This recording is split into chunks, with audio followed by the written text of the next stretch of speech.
आज से जीएसटी की नई दरें लागू हो गई हैं, जिससे कई वस्तुओं के दाम में बदलाव हुए हैं। कई चीजें सस्ती हुई हैं, जिसका फायदा जनता को मिलेगा।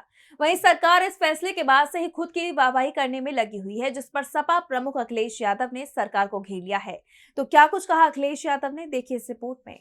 वस्तु और सेवा कर यानी जीएसटी में आज से कई बड़े बदलाव लागू किए गए हैं। जीएसटी की नई दरें आज से लागू हो गई हैं। इस बदलाव के बाद से सरकार हर तरफ अपनी तारीफ करती हुई नजर आ रही है।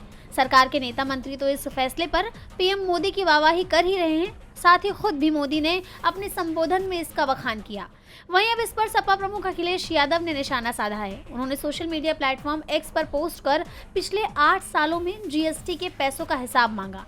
एक्स पर उन्होंने लिखा, जनता पूछ रही है, भाजपा सरकार ने पिछले 8 सालों में जो वसूली जीएसटी के नाम पर की है, वो कुल राशि यूपी भाजपा सरकार के महाकुंभ मॉडल की तरह पुलिस द्वारा घर पर कैश पहुंचाई जाएगी, या बीमे के अगले प्रीमियम में एडजस्ट की जाएगी, या डायरेक्ट बेनिफिट के माध्यम से खाते में सीधे वापस आ जाएगी।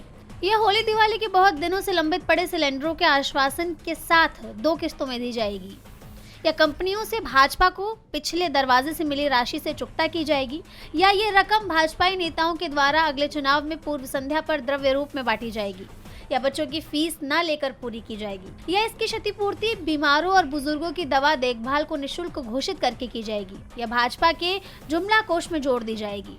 अखिलेश यादव ने 8 साल के हिसाब मांगने के साथ सरकार के उन दावों पर भी हमला बोला जो सरकार चुनाव से पहले करती है। वहीं सवाल उठ रहे हैं कि सरकार जिस जीएसटी सुधार का हवाला देकर वाहवाही लूटने की कोशिश में लगी हुई है, वो फैसला लिया किसने था।